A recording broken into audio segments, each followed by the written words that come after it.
बंटी चूहा बहुत होशियार था। वह एक जंगल में रहता था। उसने अपना एक छोटा सा घर बना रखा था। जंगल के पास एक घर था। उसमें एक छोटा सा बच्चा रहता था। बंटी चूहा, अरे ये जूते तो बहुत अच्छे हैं, मैं इसमें आराम से सो सकता हूँ। बंटी चूहा एक जूते को घसीट कर अपने घर के नीचे ले आता है। दूसरा जूता लाने की उसकी हिम्मत नहीं थी। जानवर जब उसको देखते तो बंटी चूहा बहुत नखरे में अपने जूते पर चढ़कर बैठ जाता था।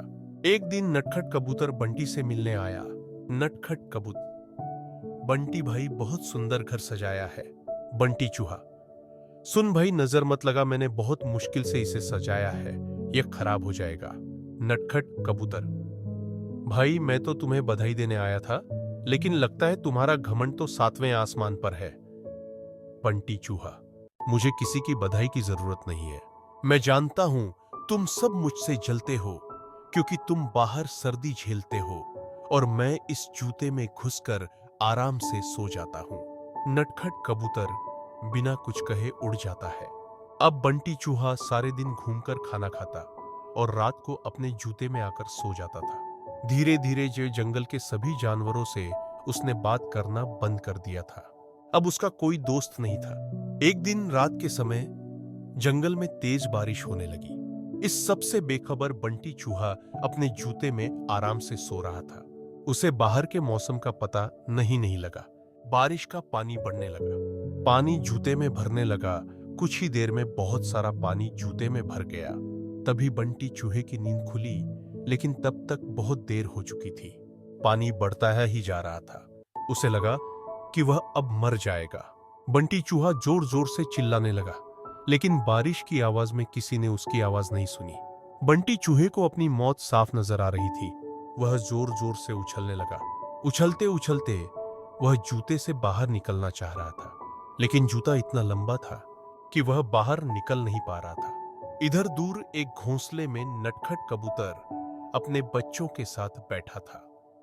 नटखट कबूतर, बच्चों, लगता है किसी के चिल्लाने की आवाज आ रही है, कोई मुसीबत में है। उसने बाहर निकल के देखा कि आवाज उस जूते में से आ रही थी। नटखट कबूतर बिना देर किए किसी तरह उड़कर वहां पहुंच गया। वह जूते के ऊपर बैठ गया। उसने देखा बंटी चूहा डूब रहा है। बंटी चूहा, कबूतर भाई मुझे बचा लो, नहीं तो मैं मर जाऊंगा। नटखट कबूतर, क्यों, तुम्हें तो इस जूते के सिवा किसी की जरूरत नहीं थी।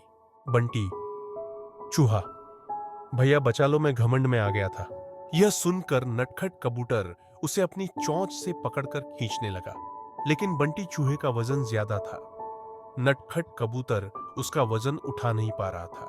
नटखट कबूतर जंगल में जाता है, लेकिन सभी जानवर बंटी चूहे की मदद के लिए मना कर देते हैं।